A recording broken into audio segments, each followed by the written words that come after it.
ndipo ama akhetha zonse sichifuka chopwetekedwa koma awona zopya eja mumati njosankika mbewu mpesa ndiyo mwe yapulikila mayo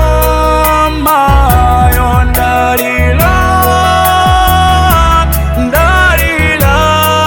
mayo mpesa ulati uku kanika kuzinta mpesa nanga omwesa pembeza konse ndalila mayo mpesa ngati uku kanika kuzinta mpesa nanga omwesa pembeza konse ndalila mayo mpesa.